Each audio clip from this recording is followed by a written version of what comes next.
নৈহাটিতে তৃণমূল কর্মী খুনের ঘটনায় গ্রেফতার আরো এক অচেতন নৈহাটি তৃণমূল কর্মী সন্তোষ যাদবকে প্রকাশ্য রাস্তায় ইট দিয়ে থেতলিয়ে খুন করা হয়।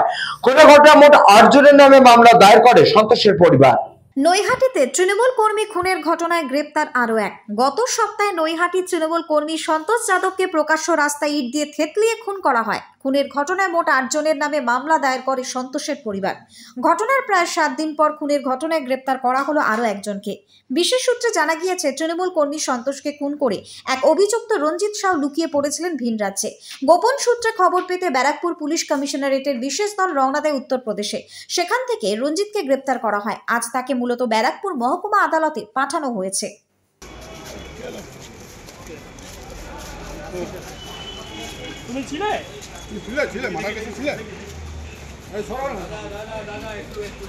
দেখুন, ওদের জন্য আদালত আছে আর আমাদের জন্য জনগণের আদালত আছে। এটা একটা ক্ষোভের বহিঃপ্রকাশ। এটা আমাদের সংসদ সাহেব বলেছেন। এটা আমরা মনে করি সন্তোষ যাদব আমাদের রাজনৈতিক দলে তৃণমূল কংগ্রেসের সক্রিয় কর্মী। সেই সক্রিয় কর্মী আমাদের খুন হয়েছে। তার চক্রান্তকারী মূল হচ্ছে আমরা মনে করি অর্জুন সিং। এটার মধ্যে কোনো দ্বিধা বা সংকোচ নেই।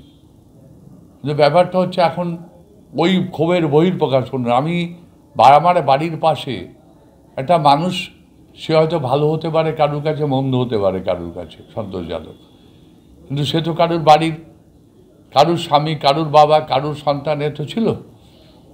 এবার সেই ঘটনাটা ওইরকমভাবে নির্মম পৈশাচিক হত্যা।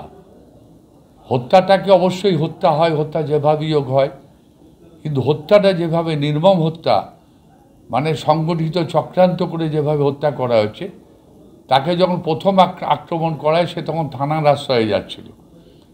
সে তখন টোটো ভাড়া করে থানায় যাচ্ছিল এবং থানায় যাওয়ার পথে তাকে পেছন থেকে মোটরসাইকেল ধাওয়া করে দুটো, তাকে রাস্তার মধ্যে থেকে ওই ব্যানার্জি পাড়ার জোড়াবাড়ির সামনে নামিয়ে তাকে যেভাবে নির্মম পৈশাচিকভাবে খুন করা হয়েছে আপনি দেখেছেন। যখন ওকে ইট দিয়ে থেতলে মারা হচ্ছিল, তখন একটা ভদ্রমহিলা দৌড়ে গিয়ে প্রতিবাদ করতে যাচ্ছিল এবং সেটা সিসিটিভি ফুটেজে আপনারা দেখেছেন।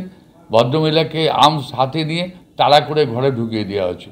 ওখানকার মানুষ যখন প্রতিবাদ করতে যায় তখন প্রত্যেকটা মানুষকে আতঙ্কিত করে ভয়ে তারা ঘরে ঢুকিয়ে দিয়েছে।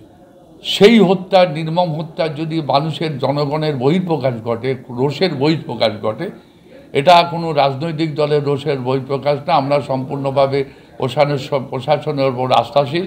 ব্যুরো রিপোর্ট, নিউজ বঙ্গ টাইম।